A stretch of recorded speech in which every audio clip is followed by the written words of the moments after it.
The truth of the matter is, bullying is not on the rise. The media would have you think that it's completely out of control, and as soon as you send your child to school, they're going to get thumped. And the fact is, bullying is not occurring any more than it did when I was at school in the 70s and 80s. The reason why we all feel so overwhelmed by bullying at the moment is because cyberbullying. When I was at school, sure, there was cases of bullying, but it pretty much finished once you got off the school bus. But now it's coming into the homes. So these are some of the possible signs of cyberbullying. If your child seems hesitant or nervous to be online, the browser history on their computer is routinely empty or wiped clean. Seeming anxious when an instant message or text message or an email appears, having trouble sleeping, loss of appetite, excessive moodiness, crying or seeming depressed. From an early age, teach your children and practice with them how to respond to teasing and bullying. Bullies are always pretty much going to be encouraged if their target responds. That's what they want. So having no reaction can help.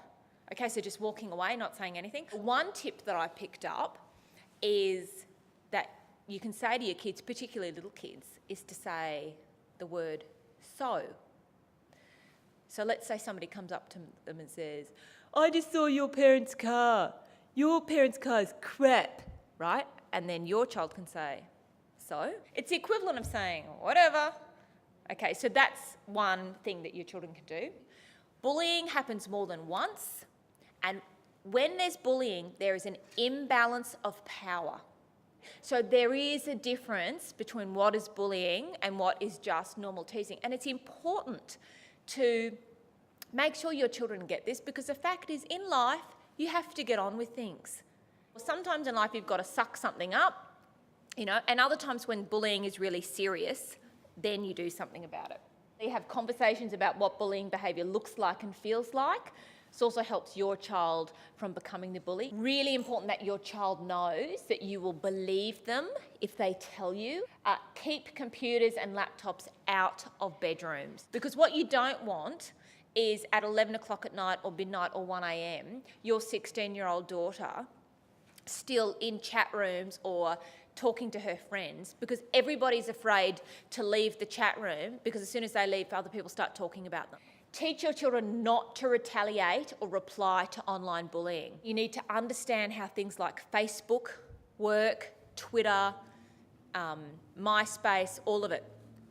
Explain the importance of not sharing online passwords. If bullying occurs, you can take screen captures or grabs as evidence. If your child is being severely bullied online, you can take screen captures, right, that you can keep on your computer, that you could then, if you needed to, take to the police. Although bullying still is not a specific Australian criminal offence, there are some civil and criminal laws that apply to bullying behaviour. If you are being severely bullied and your school will not listen and won't do anything about it, I would have no hesitation in going to the police, because you have a right to feel safe. If your child is being bullied, their number one fear is that if they tell you, you're going to make it worse. The leading expert, I think, on bullying amongst kids in this country is Professor Ken Rigby, and his research has proven that when a school has an anti-bullying program in place, that it does work, and it reduces the incidences of bullying by about 20%. So schools that have a good anti-bullying program, that can make a difference. Thank you.